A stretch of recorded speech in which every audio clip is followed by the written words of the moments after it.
on Indian soil, the maximum amount, more than 55%, were done by illegal Bangladeshis. Now, most of these crimes are either human trafficking, drug peddling, document fraud, like procuring fake Aadhaar cards, for example. These account for almost 90% of the crimes that these illegal migrants are accused of. There is an estimated more than 20 million illegal Bangladeshis living in India. And that is according to a report by the Ministry of Home Affairs way back in 2016. Obviously, much time has passed between then and now, so those numbers will likely have only gone up and gone up quite substantially. So, taking this threat seriously, and given the anti-immigration mood around the world, we're seeing that with Donald Trump in America, we're seeing that across Europe. Finally, the Modi government is waking up. It is planning to bring a foreigners' anti-immigration bill in the upcoming session of Parliament. We'll have breaking details of what could possibly be in this bill, the foreigners' anti-immigration bill, which is likely to come up in the upcoming budget session of Parliament. The big question is, will this, and if this bill is passed, if it becomes law and it replaces some of the older laws, will it potentially finally curb this problem of illegal migration, just like I said, Donald Trump is doing in America and other leaders are doing in Europe? But first, we're getting you that piece of breaking information as India battles this menace. News is now coming in that the government intends to bring a new bill. It's called the Immigration and Foreigners Bill 2025. It could be brought in as early as the budget session, which begins tomorrow. The bill that will be moved by the Ministry of Home Affairs, it could deal with an all-encompassing issue of illegal immigration. The draft is yet to be approved by the cabinet, but it could be brought within the next couple of weeks. And if it is passed by the cabinet and put up before the House, it will be interesting how various political parties respond to it. Let me go across to Arunima, who tracks the Ministry of Home Affairs for us. Arunima, do we have any details of what this bill is likely to contain? See, this bill in all likelihood will replace the other three laws, or kind of take the best practices from the other three laws, which is the Foreigners Act of 1946, the Passport Entry into India Act of 1920, and the Registration of Foreigners Act of 1939. These are the three broad laws which govern how a non-Indian can enter India. So when we are looking at the Immigration and Foreigners Bill, it could be an all-encompassing law which will look at more power in all likelihood to authorities in case an illegal immigrant tries to sneak in. It could also look at border security arrangement, how to enhance border security, and provisions, penal provisions, in case you're found to enter under the existing framework, under the three laws that I just mentioned. Going beyond that, what are the penal provisions that can be introduced? Now, what we are learning is that in the recently concluded Jharkhand elections, and before that in the West Bengal election, Bharatiya Janata Party was convinced that a way to tackle the problem in these two states was to tackle the immigration of Bangladeshis and Rohingyas illegally. Now, even in Delhi election, we're seeing the Rohingya issue coming up. Allegedly, voter lists are being tampered with. So the Bharatiya Janata Party is convinced that there is a need for such a law. Home Minister Amit Shah is already in consultation with all the stakeholders. It is work in progress, but it's in the final stages of the draft. Could be brought before the cabinet in the next week or so. And this first half of the budget session, which is till the 13th, is listing 16 bills, including this one. All right, Arunima, we'll leave it at that. We'll see how this progresses. Like I said, the cabinet is yet to give its assent to it, but it is possible that the government might bring in this Foreigners Immigration Bill 2025 as early as this budget session. Now, the background to this, at least one of the reasons why this has become such an important talking point across this country, is the rising number of crimes that are being committed by foreign nationals, illegal immigrants who have come into India. According to data by the National Crime Records Bureau, a total of 12,000 foreigners were found to be on the wrong side of the law from 2020 through 2021 and into 2022. So during those 3-year period, the Bangladeshi nationals, illegal immigrants who came into India, committed crimes amounting to 6,976, just shy of 7,000 crimes. Petty crimes, serious crimes. Bangladesh had the highest share, a little over 56% of all crimes committed by foreigners on Indian soil were done by illegal Bangladeshi immigrants. The next set was Nigeria, and Nigeria came at a distant second of 15% of crimes committed by foreigners. Nepal was even less. It was single digits. It was just 6%, a distant third of all the crimes committed by foreigners. Sri Lanka and Pakistan were the other two countries that featured on the list of National Crime Records Bureau. So, what does this mean? What are these crimes that these people are alleged to have done? The NCRB categorizes the crimes that are linked to these illegal Bangladeshi nationals into 3 or 4 broad trends. The biggest one is human trafficking. As many as 30% of all the cases that illegal Bangladeshis are accused of between 2020 through to 2022, cross-border networks smuggling women and children. It could be for forced labor work, sometimes even for sex work. That was the number one set of crimes that they are alleged to have partaken in. Number 2, a close second, 25% of the crimes were for drug peddling. Narcotics trade, particularly in northeastern states, whether it's Manipur, Mizoram, where methamphetamine as well as heroin come from Myanmar via Bangladesh. And the third, again, a very close third, at 20%, 1 out of 5 crimes that these illegal Bangladeshis were accused of were for document fraud. So your rackets that produce fake Aadhaar cards, fake PAN cards, fake voter IDs, in a bid to try and legalize these migrants, 20% of the crimes were with document fraud. So the Indian government, now one of the big problems is there has not been a study, certainly not in the last 8 years, which looks at definitive figures for how many illegal Bangladeshi immigrants there are. Now, there are estimates, there are various non-governmental studies as well. The government's estimate is that there's anywhere between 15 to 20 million undocumented Bangladeshis who are in the country, primarily in states like West Bengal, Assam, Tripura.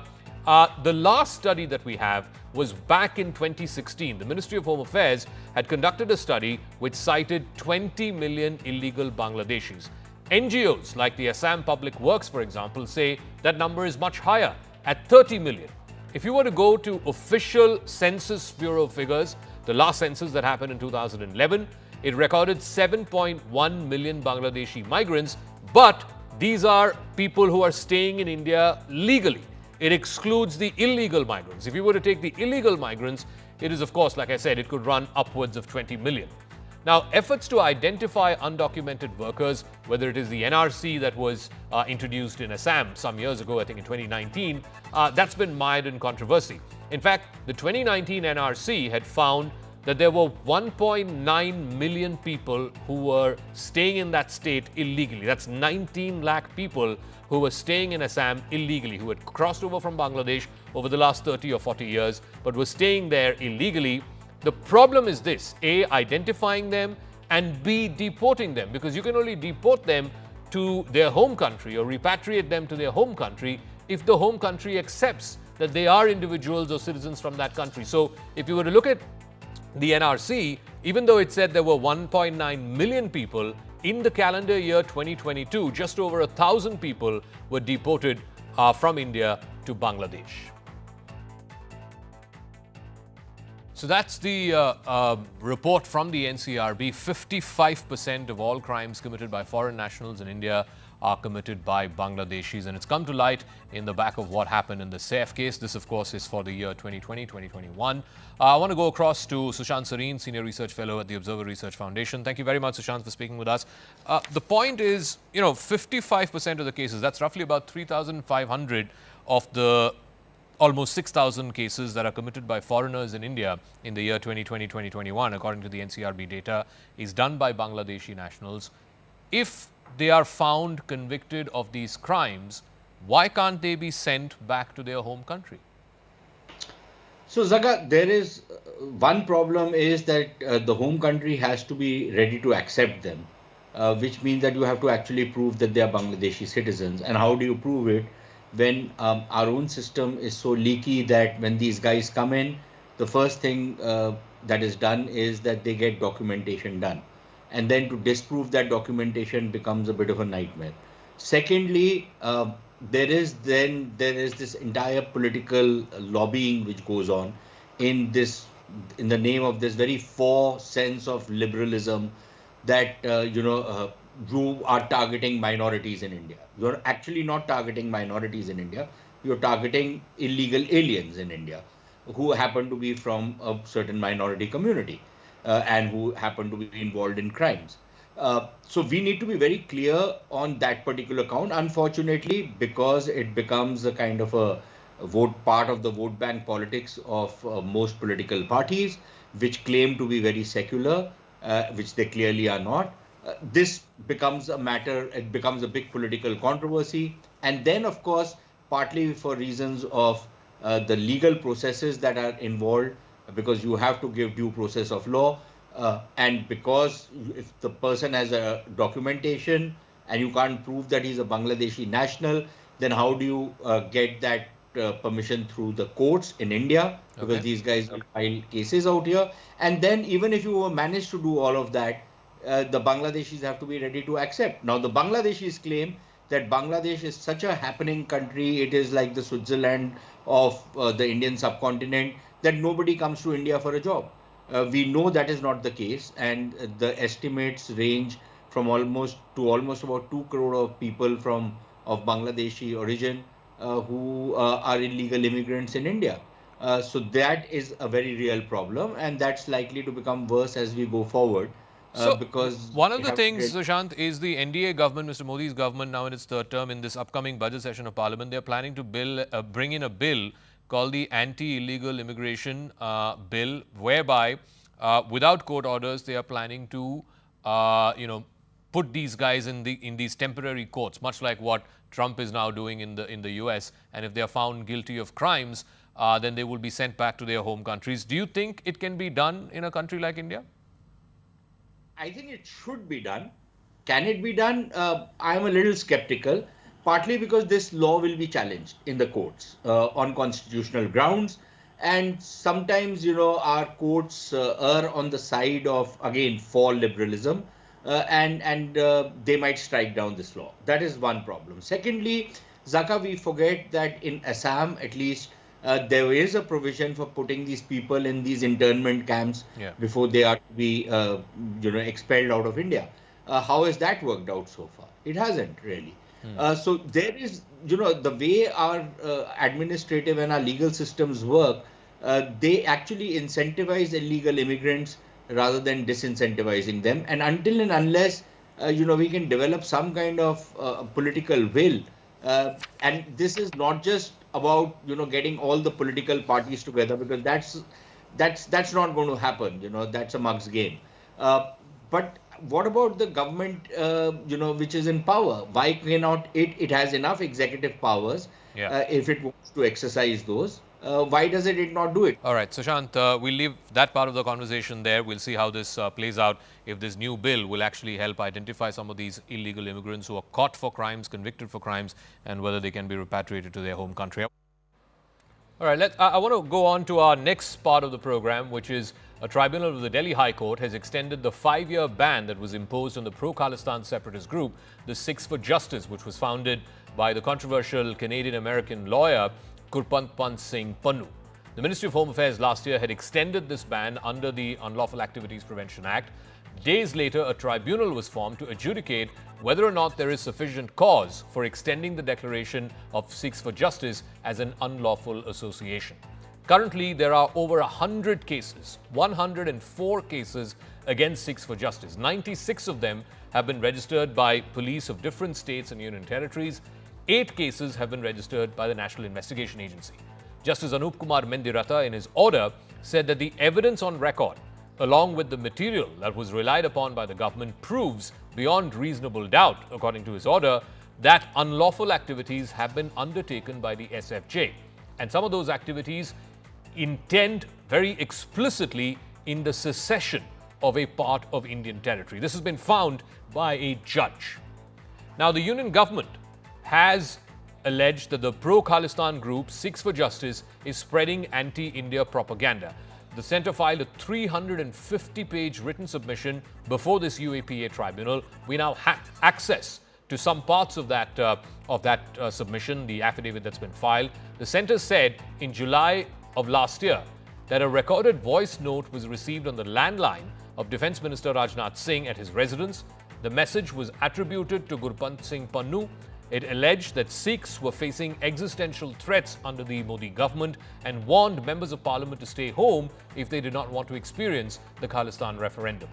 The MHA also informed the tribunal that Sikhs For Justice has repeatedly threatened India's political leaders, government officials, including police, diplomats, judiciary, and even their family members and relatives abroad. And in that submission, the 350-page submission, the government has also revealed that Pannu's organization, the SFJ, had in fact prepared a list of children of police officers and politicians who are studying in foreign countries so as to take revenge on them. They also allege that SFJ organizes justice rallies, genocide conferences, fundraising rallies, freedom rallies, protests, and filing of baseless court cases against visiting Indian dignitaries abroad in a bid to simply defame them and to fan anti-India sentiments amongst the Sikh diaspora. The affidavit also says that Gurpatwant Singh Pannun instigated the protesting Indian farmers to arm themselves and to fight the Indian state and Indian forces, and also said that weapons would reach them from across the border. They say that Pannun is reported to have raised substantial funds for the commission of these terror acts.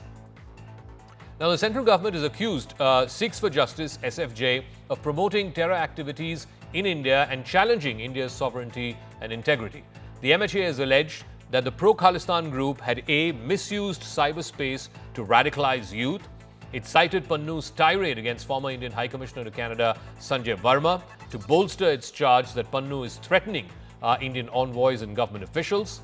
In fact, Gurpatwant Singh Pannun is a dual citizen. He holds passports of both America and Canada, and that is the technicality that both countries use when it comes to taking action against him and eventually to extradite him because he's wanted for serious crimes here in India. Pannu hails from the Nathu-Chak village in Taran Taran in Punjab. He heads Sikhs For Justice. He operates across both the United States and Canada. He advocates for the creation of a separate Khalistan and gets a platform in both these countries to spew anti-India propaganda under the guise of freedom of speech. He was designated a terrorist by the government of India in 2020. Pannu individually faces 22 criminal cases in Punjab alone. His organization, the SFJ, faces up to 100 cases across various states and union territories. Pannu has been booked under terror and rioting charges and for waging war against India.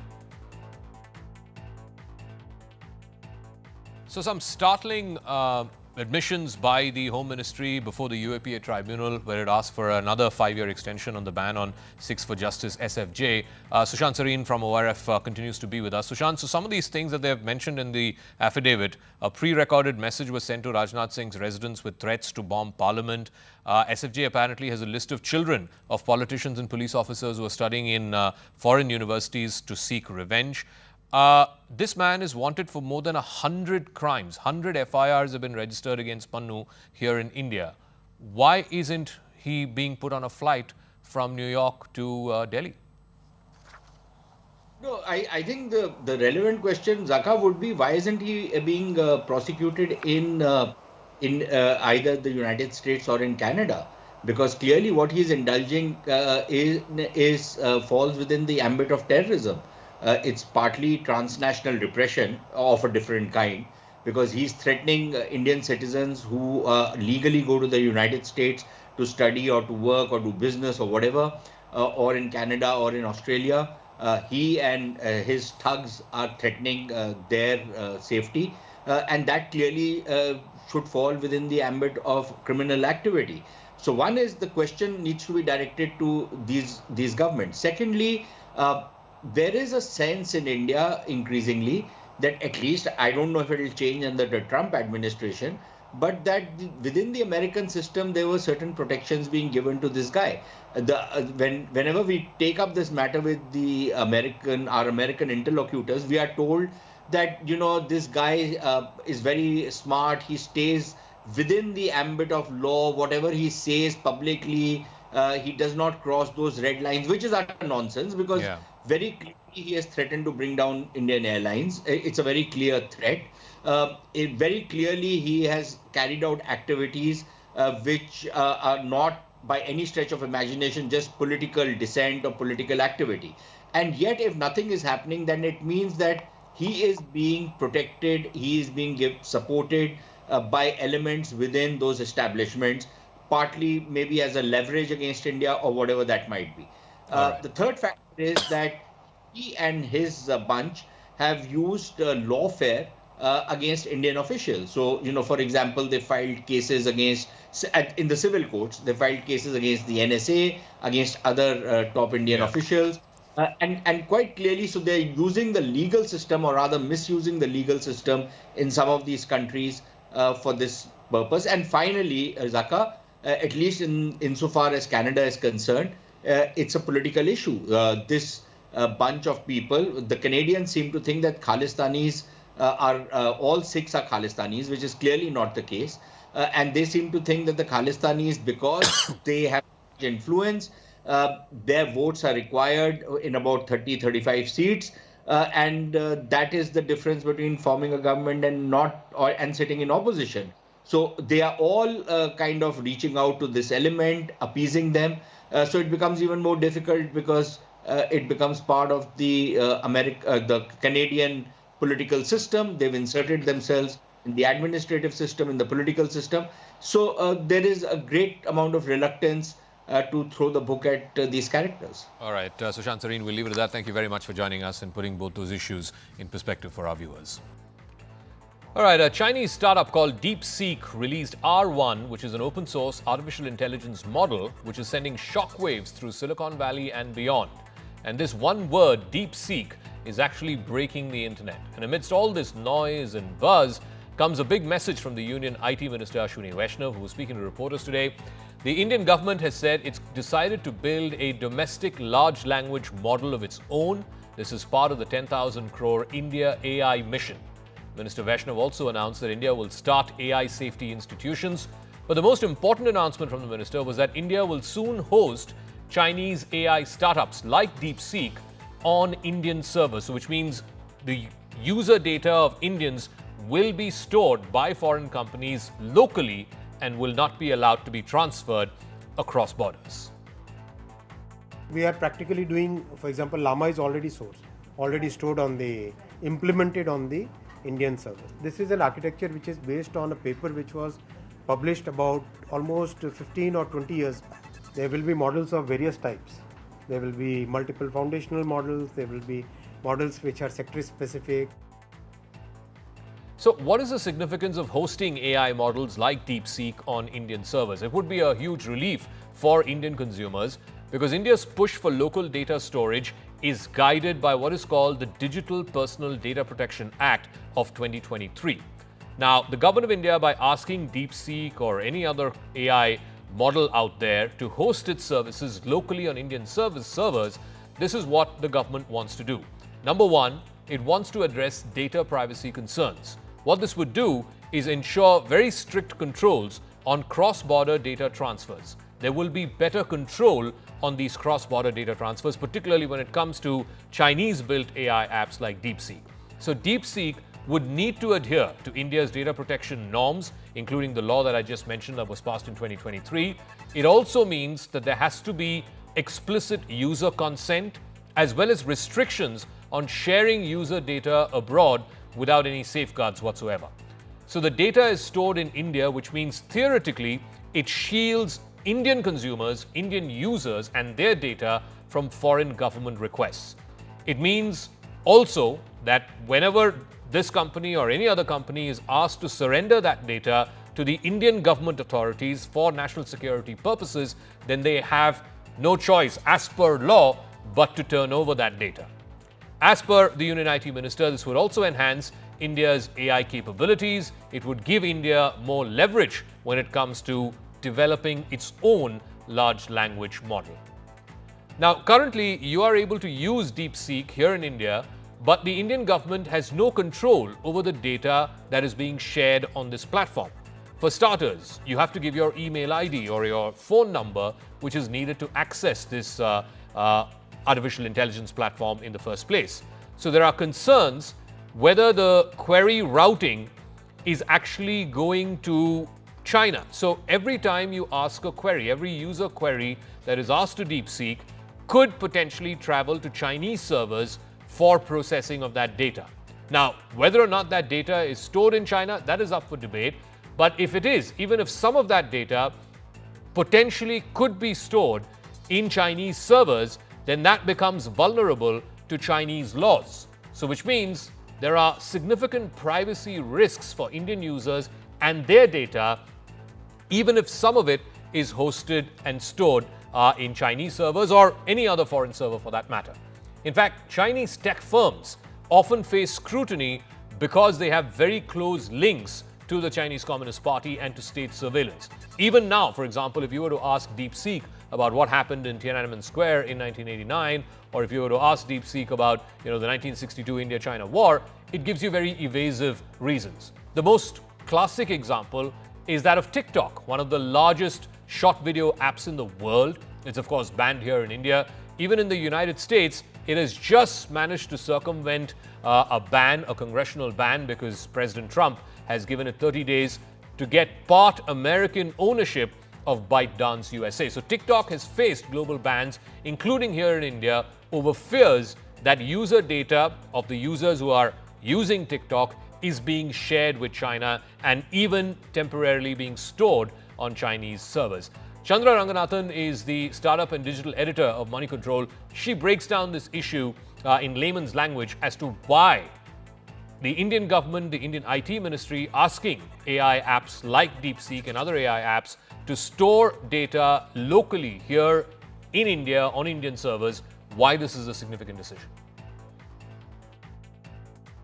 At a time when China's DeepSeek is taking the tech world by storm, India has unveiled its own ambitions to build a world-beating large language model in the coming months. As part of this, Union Minister Ashwini Vaishnav has announced that the government has approved the empanelment of 18,693 GPUs. Now, GPUs, or graphic processing units, are the core components needed to build and train large language models. So the India AI mission originally had a target of 10,000 GPUs, but they've now decided to approve 18,693 GPUs, and this will be spread across 10 players. So Jio Platforms, Tata Communications, Hiranandani's Yota, E2E Networks, among others, will bring in these GPUs, and startups in turn can use it from them. So in the coming days, the government will activate a GPU access portal. This will be a common compute facility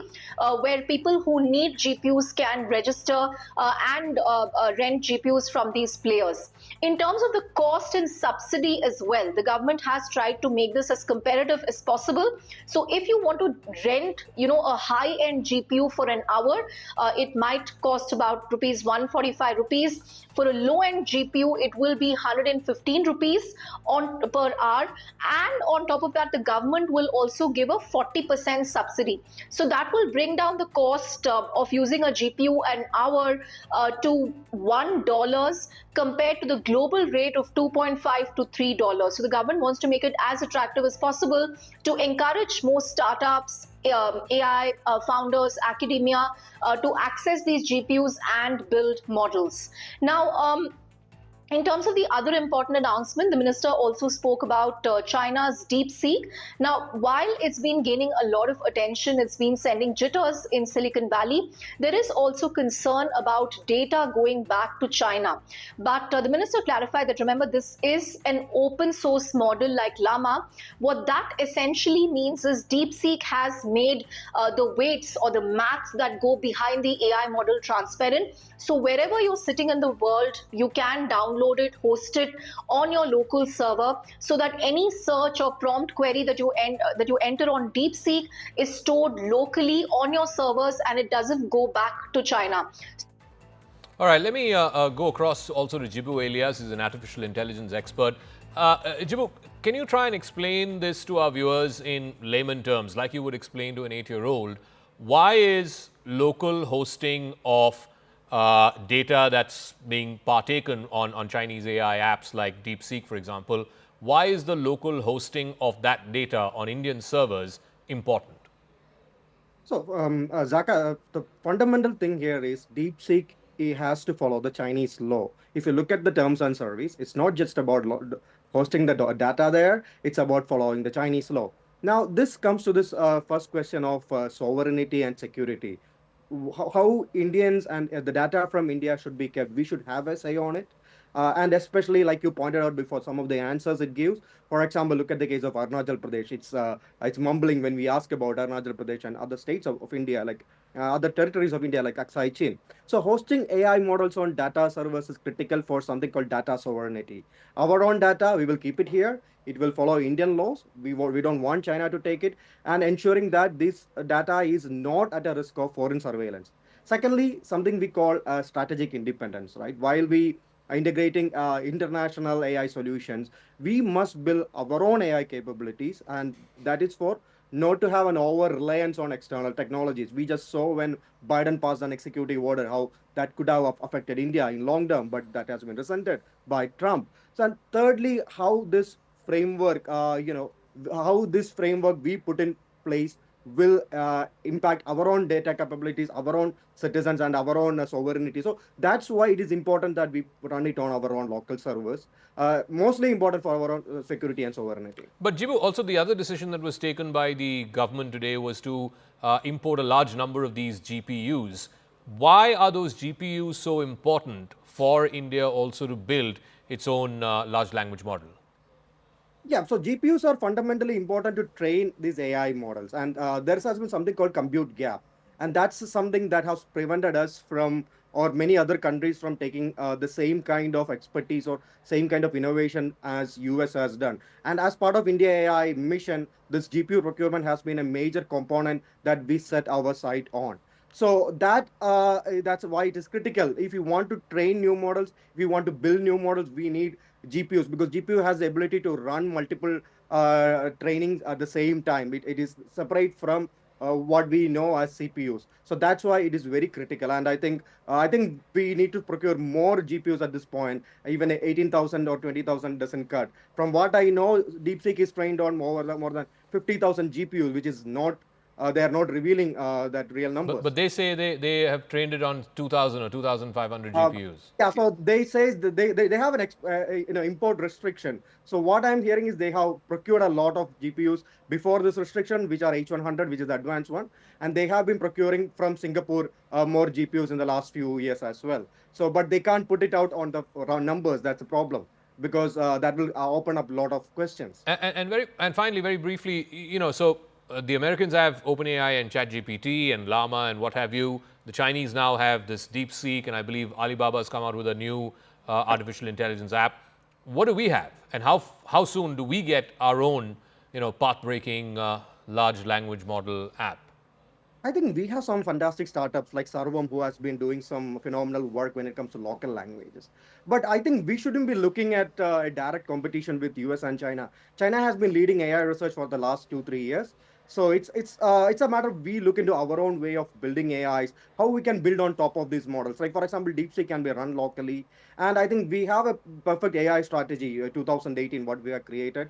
And most importantly, what we need is to ensure our fundamentals are solid, the research, the ecosystem, and most importantly, skills.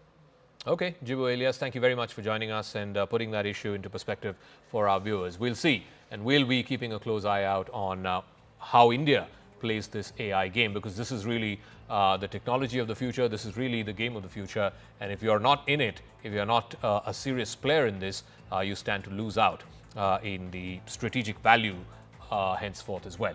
Let's now shift focus to some of the other stories that we're tracking. A day after a massive stampede at the Mahakumbh in Prayagraj, it left 30 people dead and 60 injured. The Uttar Pradesh government today rolled out stricter safety measures. Following the stampede, Uttar Pradesh Chief Minister Yogi Adityanath issued multiple guidelines focusing on crowd control, on traffic management, on interdepartmental coordination. The Uttar Pradesh DGP Prashant Kumar has said that Chief Secretary Manoj Kumar Singh arrived in Prayagraj today to oversee the security arrangements ahead of the third Amrit Snan, which is scheduled for the 2nd of February, the 2nd and 3rd, in fact, both holy days, the occasion being that of Basant Panchami. So what are these changes that have now been incorporated by the Uttar Pradesh government and by the Prayagraj district administration? The 5 big changes include, number 1, a complete no vehicle zone. So no four-wheelers will be allowed to enter the city. It's banned until this date to maintain order. only emergency vehicles, ambulances for example, or two-wheelers will be allowed to enter the city center. A one-way traffic system has also been enforced to try and streamline the movement of devotees. If they're going in one direction, then all of them are going in one direction, and then there are separate ways to come in the opposite direction. No special passes will allow any vehicle entry, eliminating any exceptions whatsoever. One of the big concerns was that for VVIPs to take a dip in the holy Ganges, some exemptions were being made, some VVIP corridors were being made. Vehicles arriving from neighboring districts of Prayagraj are being stopped at the borders of the district to try and reduce the congestion. Let's listen in to the district authorities there, and we'll try and also explain to you on a map how this happened and why this happened and what corrective measures are being taken. योगी सरकार और केंद्र सरकार का VVIP culture जिम्मेदार है। जिस तरह से पूरी व्यवस्था वीवीआईपी के पीछे लगी है, वहाँ के जो सामान्य श्रद्धालु है वो तो हवा में ऐसा ही छोड़ दिए थे उनको। देखिए, मैं बचपन से वहीं पला हूँ, बढ़ा हूँ। मैंने आज तक जीवन में कुंभ का इतना राजनीतिकरण कभी नहीं सुना। ये जो वीवीआईपी जा रहे हैं बड़े वाले, 2-2 घंटे 3-3 घंटे इनके लिए रास्ते रोके गए, और मेहरबानी करके गंगा यमुना के बीच के संगम क्षेत्र में ये जो वीवीआईपीज का भ्रमण हो रहा है, इसे रोका जाए। जो मुझे जानकारी मिली थी, वो जानकारी मिली थी रात के 2:48 पर।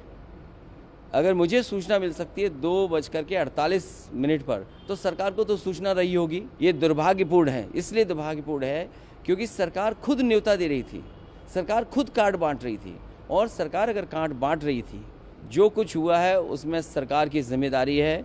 भारतीय जनता पार्टी उससे हट नहीं सकती है। दिल्ली और लखनऊ दोनों सरकारें उसकी जिम्मेदार हैं। So this is what the map of Prayagraj looks like right now. The entry and exits have very restricted access. There is no two-way movement even for pedestrians. In fact, if pedestrians are going in one direction, that's the only direction in which they'll be allowed to go. To come in the opposite direction, you have to take a circuitous route. The stampede occurred because there was a rush at the Triveni Sangam Ghat. That's supposed to be the holiest place where the Ganga, Yamuna and the Saraswati are believed to be combining or colluding.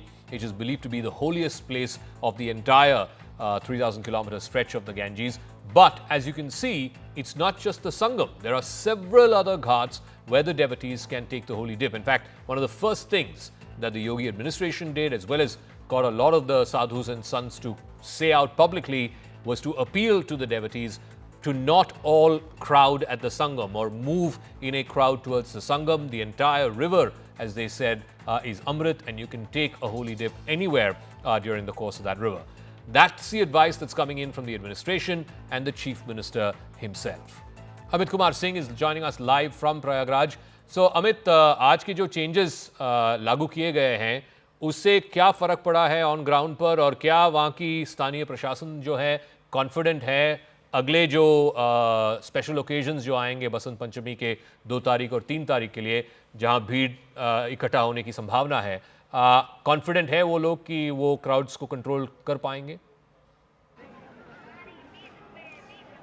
बिल्कुल, देखिए आज 2 करोड़ से ज़्यादा श्रद्धालुओं ने पावन डुबकी ली है, आस्था की डुबकी ली है। मौनी अमावस्या की रात से पहले जब मेरी यहाँ की डिस्ट्रिक्ट एडमिनिस्ट्रेशन से बात हो रही थी, तो वो लोग काफ़ी ज़्यादा उस दिन भी कॉन्फिडेंट थे कि अब सब कुछ हो जाएगा, कहीं से कुछ दिक्कत नहीं है, लोग आएंगे, पावन स्नान करेंगे, वापस चल जाए। लेकिन रात में 1 से 2 बजे के बीच में भगदड़ मची, 30 लोगों ने अपनी जान गंवा दी, 90 लोग घायल हो गए, अभी भी 36 लोग अस्पताल में एडमिट हैं।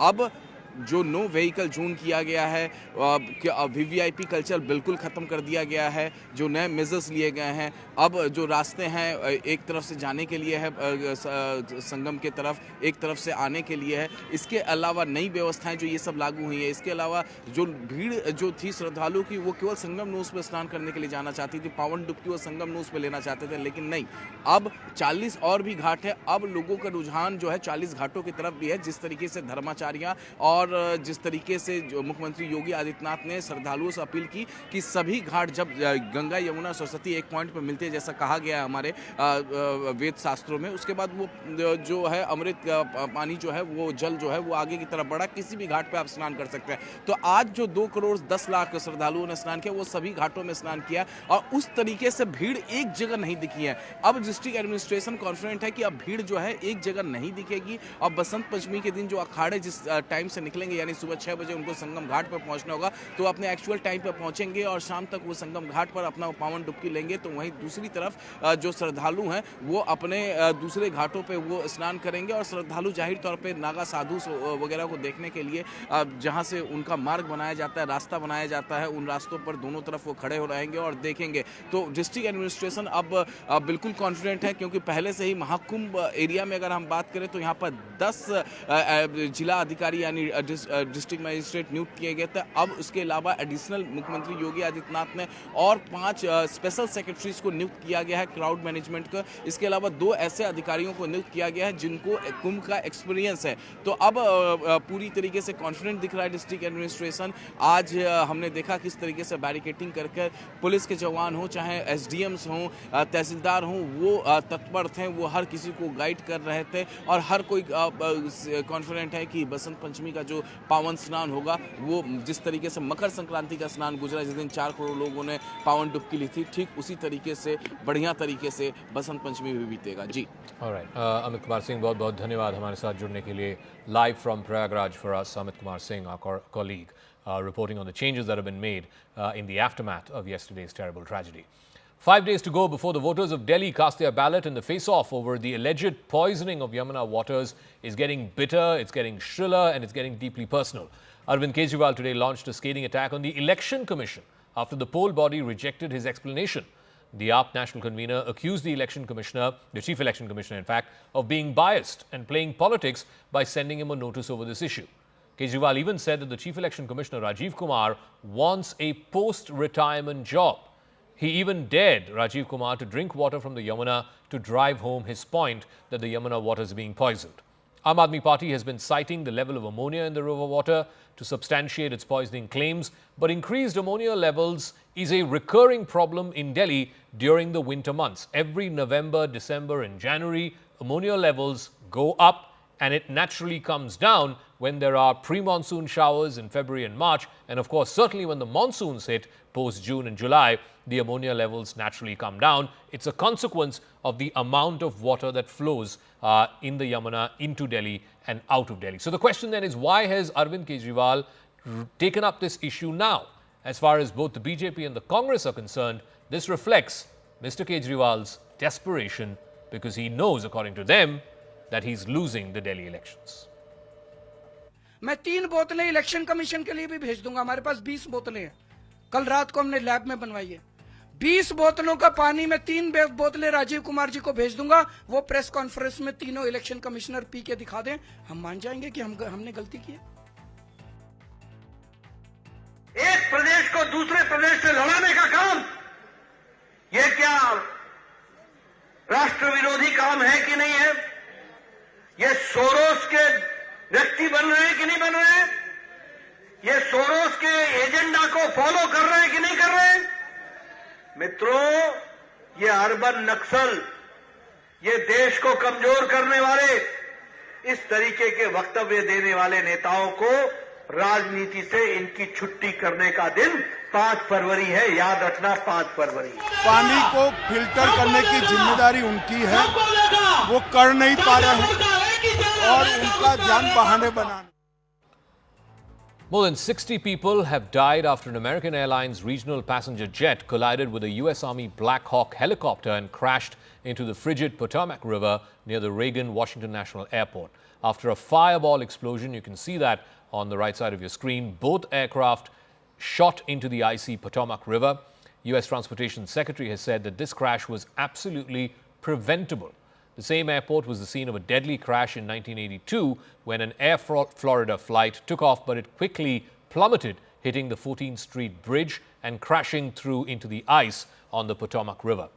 78 people had died back then, and now we're getting reports that all the 60-plus people who were on board this American Airlines flight, which was coming from Wichita in Kansas, which was carrying some members of the skiing team, the figure skating team, I beg your pardon, all of them, all members, passengers and crew who were on board this ill-fated airline have died. It's helpful to have an idea of how this all lays out. If you've been to D.C., the Capitol, the White House, all of that's up here, the Pentagon's up here. So to give you a little lay of the land, that's north up there. Pete's been talking all evening about the runway they were originally headed for. That's this one, right through here. They did not go that way. They diverted off to come in on this one over here, which is a different runway. That's the direction they were coming in from to land at this very busy airport. If you look at Flight Radar 24, you can also see the tracking on this plane of where it was coming in over this way. We've had witnesses over here talk about seeing the plane and seeing it turn so they could see the whole belly of the plane at one point. We have witnesses up here who've told us on air about seeing the accident. So this is the area we're talking about. The river is not terribly wide here. This plane was actually truly within seconds of touching down when all this happened. The type of plane, this is not the plane, but it's the type of plane, typically has 2x2 seating inside. This is a configuration when it comes into land, it's going to be at maybe 150 miles an hour, to put it in road terms. Pete can check on that for us. I'm sure he probably knows right off the top. The Black Hawk helicopter we're talking about, also capable of speeds like that and more. We have no idea, though, because a helicopter can also be moving quite slowly. This is a 12 to 13,000 pound vehicle. So the collision, the kinetic energy of that, absolutely immense. And we've talked an awful lot about the notion of the water down here. When we talk about the current is flowing this way, the Potomac and the Anacostia River coming together. So fairly strong current pushing down this way. And as Brian noted, a lot of counter currents, but the water temperature, yeah, that's a huge issue here. The Coast Guard would put survival, we talk about your ability to do anything, swimming or anything like that, that's usually limited to 10, 15 minutes before your muscles, your brain really struggles to function well in that kind of cold. And the Coast Guard puts survival overall at maybe an hour and a half. So we're past twice that amount of time already. So that's just a little bit of a sense of where this was all happening, and the target area being right in here. That's where a lot of the searching will happen. How wide, Caitlin, you're smart to notice, it could be very tight, it could be considerably wider, and with every hour, as we know from accidents like this, it gets further because of those currents and the other concerns. So just a little sense of the lay of the land of what they're dealing with out in the dark and out in the cold. You know, the concern around this is because such mid-air collisions are absolutely rare. We've not had this kind of a mid-air collision, particularly involving a U.S. commercial airliner, until 2009, the famous Hudson River crash that happened in New York. And the reason for that is modern-day aircraft, whether it's commercial airliners, whether it is helicopters, certainly military helicopters, are all fitted with what is called the TCAS, or the Traffic Collision Avoidance System. What this allows you to do, what this tells the pilots, is it gives you an indication of the traffic that's nearby. It gives you resolution advisories, whether you have to climb or descend. And of course, it makes the job of the ATC that much easier. What happened to the TCAS? What happened to the Traffic Collision Avoidance System? That is something that the National Transportation Safety Board will be probing. They're, of course, the top agency to look at such air crashes. It could be a transponder issue. There could have been some kind of failure in any of the communication systems of the TCAS. It could have even been human override or human error. The pilot, possibly the pilot in the Black Hawk, could have ignored the TCAS alerts or the alerts coming in from the ATC. We're given to understand that the pilot who was flying the Black Hawk, the military chopper, was a trainee pilot, so his inexperience could have led to some kind of navigational mistake. But this is an absolute rarity to see this kind of a mid-air collision between a chopper and a commercial jet. All right, we'll take a break. When we come back on the other side, we will still stay with news from the United States. President Trump says that the U.S. will be sending up to 30,000 illegal migrants to Guantanamo Bay. This is the infamous prison detention center that was built in the immediate aftermath of 9/11. Is this just a threat? Does he intend on following up on that? And how this may land his government once again in some legal soup. I decode that right on the other side of this quick break.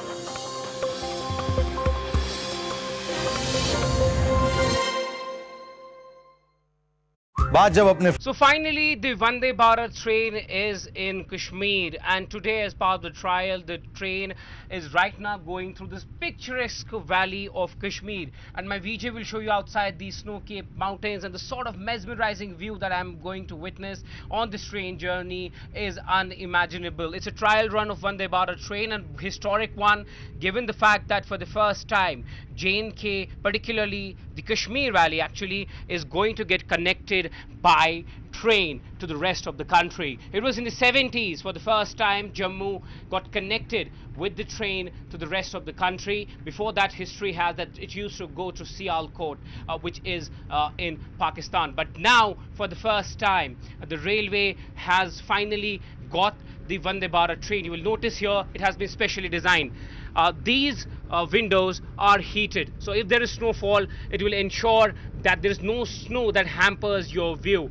There is heating, there is air conditioning, there is maximum comfort, and there are other small tweakings done by the Indian Railway to ensure that this Vande Bharat train runs smooth in Kashmir. There was an internal train which used to run, which was inaugurated during the UPA time, but then after several years, this project was ongoing, and this is a major and a massive project that is ongoing, which is now just completed actually, and we might hear the inauguration taking place very soon. And it's a very comfortable seating that we notice here, and if you look at around me, it feels like it's going smooth. Must be going 80 plus at the moment at the speed, but it looks very smooth and comfortable ride. Now this train will pass through 38 tunnels, which covers more than 115 plus kilometers of your journey once you start from Katra. But people have been saying that what they actually need is a direct rail between Delhi to Srinagar, and that will actually help tourism, that will actually help people commute, students and people from all walks of the life.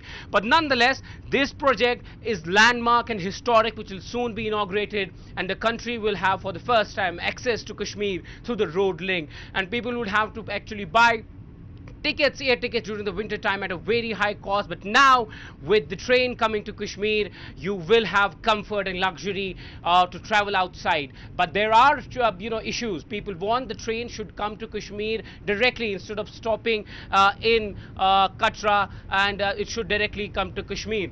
One has to see that what happens with that. But yes, this project has been massive. There are bridges, including the iconic Chenab Bridge, which has a length of 1315 meters and has an arch span of 467 meters. And this is this is actually 35 meters taller than the Eiffel Tower, and is a massive engineering work that has been done. You will notice here that this goes through the beautiful valley of Kashmir, and in the months of snow, you will miss riding Vande Bharat if you are not commuting through it. But there are major challenges. This will boost economy, this will boost tourism. But the challenge right now is to make sure that this train comes directly from Delhi to Srinagar and does not make a lot of stops, because it is in Katra that you have to change. But the government wants, including the Chief Minister, and they have written, they possibly communicated the message that this train should directly commute from Delhi to Srinagar, ensure that people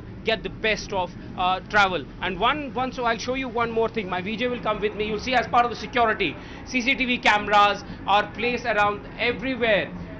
And CCTV cameras have been placed there, and you will also get a touch of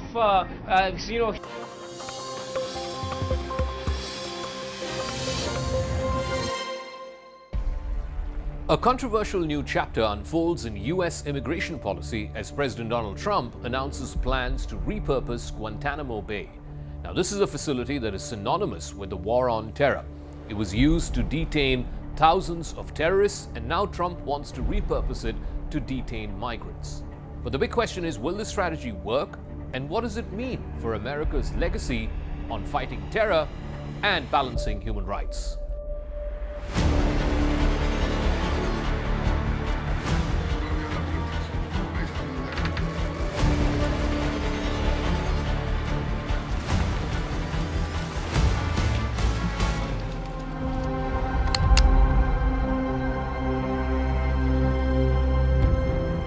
This week, President Trump unveiled a sweeping executive order directing the Pentagon and the Homeland Security Department to prepare Guantanamo Bay with a 30,000-bed facility for who he called criminal illegal aliens. Now, this move coincided with the signing of the Laken-Riley Act, which is named after a nursing student named Laken Riley, who was allegedly killed by a Venezuelan migrant, which mandates pre-trial detention for undocumented immigrants who are accused of violent crimes or even theft. Trump said that America is doubling its capacity to hold these criminals. He also added that Guantanamo is a tough place to get out of. He said, and he hoped that this might end migrant crime once and for all. Trump also said that the target was to detain up to 30,000 migrants who have been labeled as criminal illegal aliens. What this also does is expand Guantanamo beyond terrorism suspects. It will now include immigration detention. But Trump did not provide any specifics. He claims immediate doubling of capacity. Whether or not this can be done on the ground, only time will tell. But there will be legal hurdles. Guantanamo's legacy as a post-9/11 detention camp for terrorists and not for migrants does raise some very serious constitutional and logistical questions. Detainees have been historically denied due process. Even the courts may challenge migrant detentions. While the 30,000 beds may be put up in some time, but retrofitting a remote naval base for mass migrant housing, that could be something that is extremely difficult, and it could stretch resources as well. In fact, the Biden administration had briefly considered using Guantanamo for housing Haitian immigrants. This was a plan hatched in 2024, but then they realized it would be much more difficult and abandoned the plan very quickly.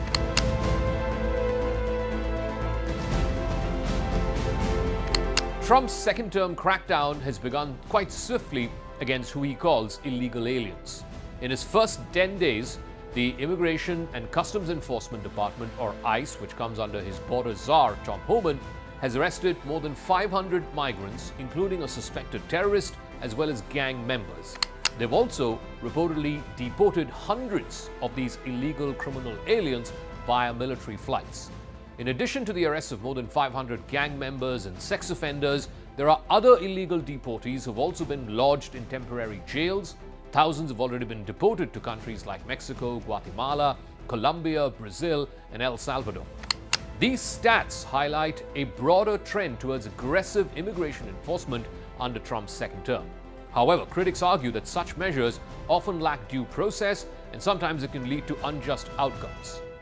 Critics also argue that this move is more about political posturing rather than effective immigration policy. There's opposition from senators, which has already emerged. Lawmakers are asserting that this approach risks repeating some of Guantanamo's darkest chapters. Established in January of 2002 under President George W. Bush, Guantanamo's detention camp initially held terrorism suspects post the 9/11 attacks. Its legacy has been marred by allegations of torture and legal limbo. Enhanced interrogation techniques like waterboarding and stress positions and desecration of the Quran, all of these had sparked global outcry. Even the Supreme Court of the United States had various rulings between 2004 and 2006 which granted limited rights to detainees, but some of those military tribunals still continue to persist till this day. Cuba has condemned the base as illegal under international law.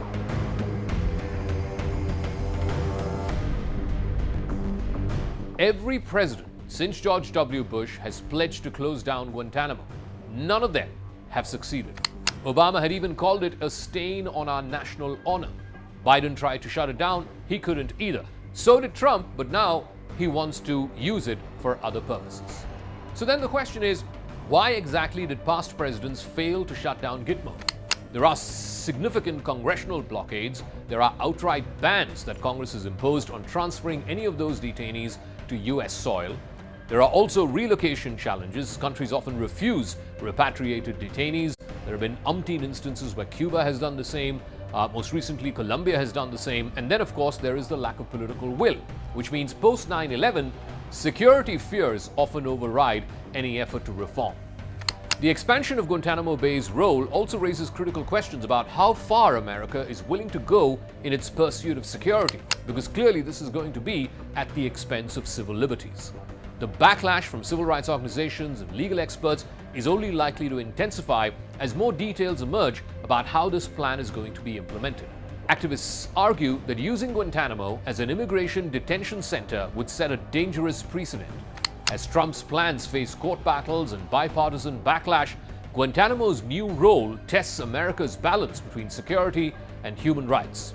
So will history repeat itself, or will this chapter close differently? That debate has just begun.